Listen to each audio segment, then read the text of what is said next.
Welcome back to Talk Tensors, the show where we like to take those academic papers and really break them down, get into the nitty-gritty. Absolutely. So today we're going to be looking at analysis of Indic language capabilities in LLMs, which, it's kind of a mouthful, but it's a really interesting look at how well those large language models, these LLMs that everybody's talking about, Right.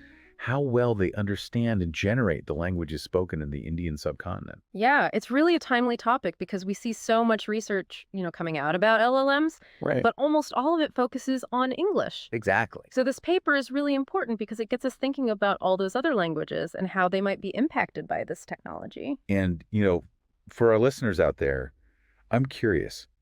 Have you ever tried using like an AI assistant or one of these LLMs in a language other than English? Yeah. How was the experience? Did it feel as natural? Did it really understand you? Because that's what this paper is all about, digging into those nuances. Yeah, and the researchers, they really went deep on this. They analyzed something like 28 different LLMs. Wow. Some of them were specifically designed for Indic languages. They called those ILMs. Okay. And others were those more general multilingual models, the MLLMs. Gotcha. And to help us understand this whole landscape, they use this framework called ecosystem graphs. Ecosystem graphs. Yeah, think of it like a map of the LLM world. It helps categorize the models based on things like who created them, Okay. how big they are, what data they were trained on, and whether anyone can actually use them. So it's like we're getting this really clear picture of like the whole ecosystem of these LLMs for Indic languages. Exactly. That's fascinating. And I guess what's really interesting is, you find out that support across different languages can be wildly uneven. Oh, absolutely. Hindi was pretty well supported, which, makes sense. Yeah, most widely spoken. But there were other languages, even some with a lot of speakers, that didn't fare so well. Right, like Oriya, for instance. It's got a pretty significant speaker base. Yeah. But compared to languages like Malayalam and Assamese, which actually have fewer speakers, it was kind of left behind in the LLM world. Interesting. So it seems like the amount of data available for a language really makes a difference in how well these LLMs perform. Absolutely. More data equals better performance. Yeah. And that has huge implications when we start thinking about the digital divide. Yeah, it's almost like some languages are getting this, this brand new sports car, Right. while others are stuck with like a rusty old bicycle.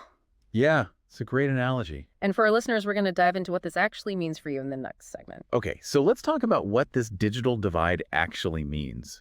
Yeah. Like, what does it look like, Yeah. Imagine you're trying to use a service that relies on an LLM, like, say, a voice assistant. Right.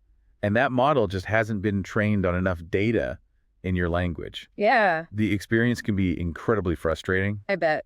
It's like you're trying to have a conversation, Right. and the other person only understands like every other word you're saying. Exactly. You might get the general idea, but all the nuances, the richness of the language is lost. Right. And this isn't just some hypothetical scenario. We're already seeing real-world consequences. Oh, absolutely. Think about voice assistants. They're becoming so common. Yeah. But if they don't understand your language well, they're practically useless. Right. Same goes for machine translation, text summarization, even content moderation. It's kind of a sobering thought. We get so excited about all the potential of AI. Yeah. But we need to make sure it's not creating a new kind of digital divide Right. where people who speak certain languages are left behind. And this paper really digs into that, starting with the training data itself. That's where it all begins, right? So the researchers took a look at some of the most common data sets used to train LLMs. Okay. Things like Wikipedia, which is a fantastic resource, of course. Yeah. But when it comes to Indic languages, the representation is a little uneven, to say the least, But Hindi probably dominates. as you might expect. But what about the other languages? The numbers drop off significantly. It's like trying to understand Indian culture, but only looking at one region. Exactly. You're going to miss out on a lot. And it gets even more stark when you look at data sets like Common Crawl, Common Crawl. which gathers just massive amounts of data from the web. Right, from all over the internet. But even there, the representation of Indic languages is tiny. Yeah, Hindi makes up the biggest chunk, but it's still less than 0.5% of the total data. It's kind of mind-boggling when you think about how many people speak these languages. It is. Like all those stories, perspectives just completely left out. Right, because they're not digitized and made accessible for these AI systems. Now, I know some organizations have tried to address this by creating smaller language-specific data sets. Yeah, there have been some efforts. But even then, the focus often seems to be on Hindi. It does tend to get the most attention. So we've got this data scarcity issue. But it's not just about the quantity of data. It's also about access. Right. Accessibility is key. The paper points out that a lot of the LLMs they analyze were open or limited access. Okay. But the training data itself is often kept secret. So it's like you're asking someone to learn a new language, Right. but you're only giving them like a glimpse of the dictionary and a few scattered phrases. Exactly. Without access to richer, more comprehensive data sets, these LLMs are really limited in their ability to understand these languages. Okay, so we've talked about the LLMs themselves, but what about their actual performance? Like, how well do they actually do? That's the real test, right? Yeah. So the paper didn't just stop at analyzing the models. They also looked at how these LLMs performed on different tasks in Indic languages. Oh, interesting. So they actually put them through their paces. They did. They looked at 14 studies that evaluated these LLMs on things like translation, summarization, answering questions, Wow. even natural language inference. Natural language inference. Yeah. Yeah. For those who don't know, it's basically the ability to understand the relationships between sentences. Like if I say, the cat sat on the mat, and then I say, the mat is under the cat, Right. an LLM with good natural language inference skills would understand those statements mean the same thing. So it's like testing not just their vocabulary, but their actual understanding. Right. So how did they do? Were they star pupils? Well, the results were a bit of a mixed bag. Really? Yeah, and once again, the amount of training data seemed to play a big role. I guess it's that old saying, garbage in, garbage out. Exactly.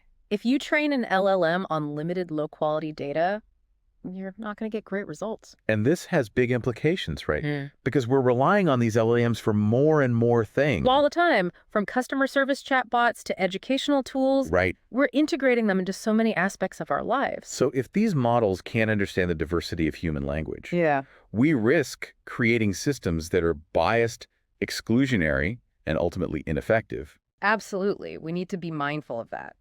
But the good news is the paper doesn't just point out the problems. It actually offers some recommendations for how we can tackle this whole data scarcity issue. Oh, that's good. So what do they suggest? Well, one idea is to prioritize languages for research and development based on the number of speakers. Okay, so start with the languages that have the most people speaking them. Right.